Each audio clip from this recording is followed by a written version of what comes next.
కొండా సురేఖ గారు ఏది మాట్లాడినా కూడా రాష్ట్రమంతా చర్చానీయాంశంగా మారుతుంది. మేడం గారు రేవంత్ రెడ్డి గారిని ఉద్దేశించి చెప్పారో, లేకుంటే ఈ కాంగ్రెస్ పార్టీలో కొనసాగుతున్న కొందరు మంత్రులను చూసో, లేకుంటే అధికారులు చూసో వాళ్ళు మాట్లాడడం కూడా అర్థం కాని పరిస్థితి. మేడం గారు నిన్న మాట్లాడింది ఏంటంటే, కొందరు చదువు రానోళ్ళకు కూడా, కొందరు దొంగలకు కూడా ముఖ్యమంత్రి పదవులు వస్తాయి అని గొప్ప గొప్ప చదువు చదివిన వాళ్ళు కూడా ఈరోజు కలెక్టర్లు అయ్యి ఐపీఎస్లు అయ్యి ఈరోజు అదే చదువు రాని ఎమ్మెల్యేల దగ్గర పోయి చెప్పినట్టుగా వింటారంటే, దీని గురించి నేను సపరేట్గా వీడియో తీయాలనుకున్నా. ఇదే ఐఏఎస్ ఆఫీసర్స్ గురించి, ఐపీఎస్ ఆఫీసర్స్ గురించి, లేకుంటే గవర్నమెంట్ గ్రూప్ 2 కావచ్చు, ఏదైనా ఆస్పిరెంట్స్ కావచ్చు, వాళ్ళందరూ తమ శక్తిని మించి కష్టపడి ఉద్యోగాలు సంపాదించి మళ్ళీ ఒకటి కింద గులాంగిరి చేసే కార్యక్రమం దిశగా వాళ్ళు పోతూ ఉంటారు.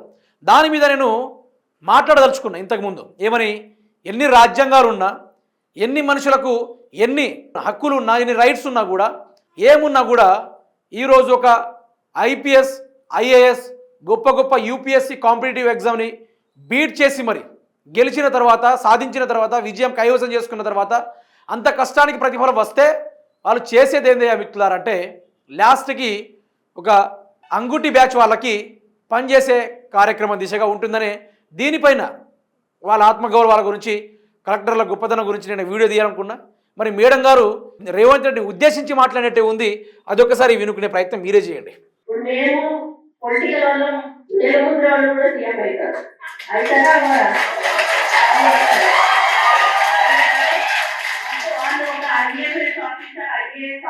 కావాలంటే వాళ్ళు ఎంత శ్రమ పడితే కానీ ఆ స్టేజ్కి వస్తారు. తీసుకొని ఏం చెప్పేసి వాళ్ళు వినాలి. అంటే రాజ్యాంగం రాసింది, అది మనం ఏం చేయలేము. దీన్ని విమర్శగా తీసుకోవద్దు దయచేసి, దీన్ని ఎక్స్పోజ్ కూడా చేయొద్దు. నా మనసులో ఉన్న అభిప్రాయాన్ని నేను చెప్తా ఉన్నాను. మాకు చదువు రాదు, మాకు సబ్జెక్ట్ తెలియదు, ఇష్టం ఉన్నట్టు వాళ్ళు చేస్తే ఇష్టం ఉన్నట్టుగా తిట్టేస్తాం, మీరు ఏ పని చేయలేదు. అతనికి రూల్ ఒప్పుకోకపోవచ్చు, దానివల్ల వాళ్ళు చేయకపోవచ్చు. అట్లానే అందరూ ఎట్లా ఉంటారన్నట్టు, కొంతమంది రూల్ పొజిషన్ ఉన్న చేయని ఆఫీసర్లు కూడా ఉంటారు, వాళ్ళు కొంత అడమెంట్ ఉంటారు. అట్లాంటి వాళ్ళని అడగడంతో తప్పలేదు. కానీ ఎవరి పని వాళ్ళు చేసుకుపోతున్న వాళ్ళను మనం అప్పుడు కూడా డిస్టర్బ్ చేయొద్దు. మనం రూల్స్ ప్రకారం వెళ్ళాలి అని చెప్పి మరి ఎప్పుడు కూడా నేను సపోర్ట్ చేస్తాను. ఎందుకంటే మా నాన్న ఇంజనీర్ గా ఉన్నప్పుడు ఎంతో మంది కాంట్రాక్టర్స్ వచ్చి మా నాన్నని వీలు చేయకపోతే రోడ్డు వీలు తిట్టిన సందర్భాలు మేము కళ్ళాగా చూశాను. కాబట్టి వాళ్ళ బాధ ఎట్లుంటుందో మాకు అర్థమవుతుంది. కాబట్టి నేను ఆఫీసర్స్ అంటే చాలా రెస్పెక్ట్ ఇస్తాను. చాలా రోజుల తర్వాత మేడం గారు ఇదే మాట పరంగా ఒక నాయకురాలుగా నాకు బ్రహ్మాండంగా నచ్చడం కూడా జరిగింది. I agree with that statement అని చెప్తానండి. నిజంగానే కలెక్టర్లు ఎంతో గొప్ప చదువు చదువుతారు, ఎంతో గొప్పగా చదువుతారు. కానీ ఈరోజు కొందరు చదువు రానోళ్ళు, కొందరు దొంగళ్ళు ఈరోజు అధికారంలో కొనసాగుతూ ఉంటారు. అట్లాంటి వాళ్ళు వాళ్లకు ఏది కూడా అవగాహన ఉండదు. ఈరోజు కలెక్టరే లేకుంటే రాష్ట్రం సరిగా నడవదు. ఫస్ట్ ఆఫ్ ఆల్ తెలుసుకోవాలంటే ఒక నాయకుడికి రాష్ట్రం మీద అవగాహన ఉండాలి, ప్రతి శాఖ మీద అవగాహన ఉండాలి, ప్రతి వ్యవస్థ మీద అవగాహన ఉండాలి. అన్నీ ఉంటే తప్ప ఈరోజు ఏది కూడా చేయలేం. రాష్ట్రం నడవదు, రాష్ట్రం ముందుకు సాగదు.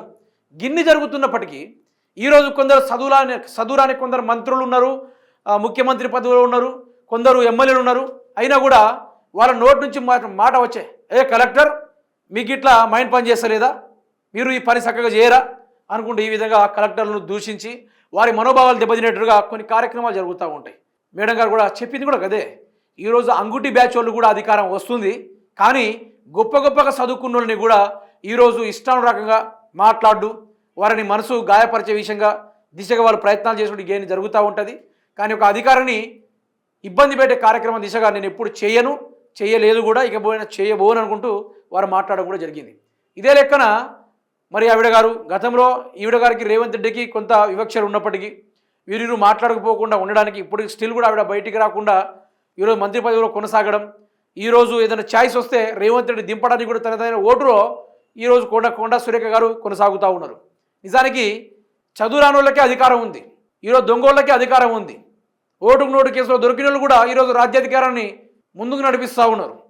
అంటే ఇక్కడ అర్థం చేసుకోవాలి, ప్రజలు కూడా అట్లాంటి వారికి పట్టం కడుతున్నారు. మోస్ట్ వాంటెడ్ క్రిమినల్స్కే పట్టం కడుతూ ఉన్నారు, మోస్ట్ వాంటెడ్ దొంగలకే ఈరోజు పట్టం కడుతూ ఉన్నారు. ప్రజలు కూడా ఇంకా చైతన్యవంతం కావాలి. దొంగెవడో మంచోడెవడో చెడ్డోడెవడో కూడా ప్రజలు తెలుసుకుంటేనే పాలన అనేది సరిపోనుగా మంచిగా జరిగే అవకాశం ఉంటుంది.